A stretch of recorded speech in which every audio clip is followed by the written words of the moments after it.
2026년 1월 6일 중국 상무부가 발표한 한 문장이 아시아 경제 지형을 흔들고 있습니다. 일본에 대한 모든 이중용도 물자 수출을 금지한다. 히토류를 포함한 핵심 소재의 수출 중단. 그런데 이 발표가 나온 시점이 주목을 받고 있습니다.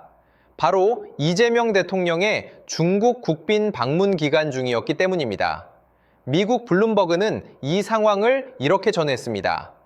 시진핑 중국 주석이 베이징에서 이재명 대통령과 함께 셀카를 찍은 지 불과 몇 시간 뒤 중국은 일본을 향해 전혀 다른 메시지를 보냈다. NBC는 이재명 대통령과 시진핑 주석의 2개월 만의 재회는 매우 짧은 강역으로 중국의 경제 협력 강화 의지를 보여준다고 분석했습니다.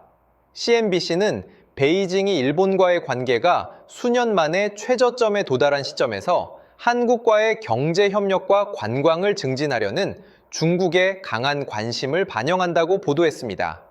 실제로 중국 상무부는 1월 6일 공식 발표에서 다카이 치사나의 일본 총리의 대만 유사시 군사 개입 가능 발언을 직접 거론하며 제재 배경을 명확히 했습니다. 반면 이재명 대통령은 1월 5일 인민대회당에서 시진핑 주석과 90분간 정상회담을 진행했고 2026년을 한중 관계 전면 복원의 원년으로 만들겠다라고 밝혔습니다. 시간대별로 사건을 정리하면 이 대조적인 상황이 더욱 명확해집니다.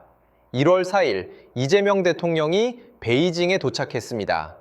중국 과학기술부 장관급이 직접 공항에서 영접했는데 이는 과거 한국 대통령 방중 시 차관보나 차관이 영접했던 것과 비교되는 파격적인 예의입니다. 1월 5일 인민대회당에서 한중 정상회담이 열렸습니다.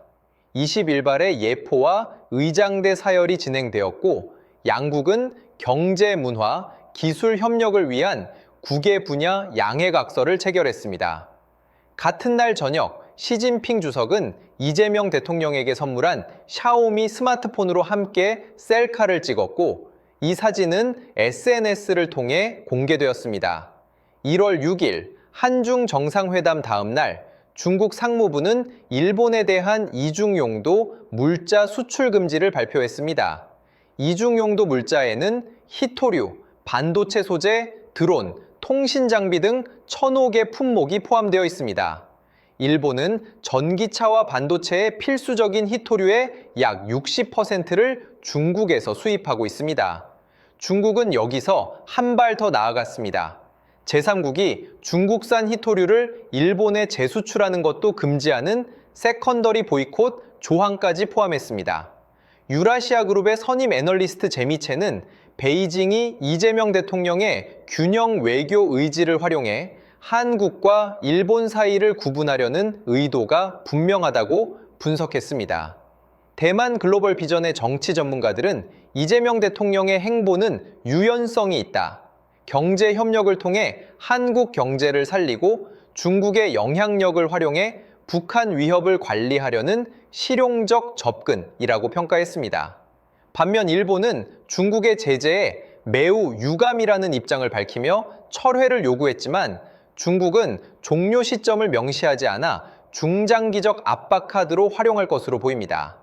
이번 사건은 단순한 외교 일정이 아닙니다.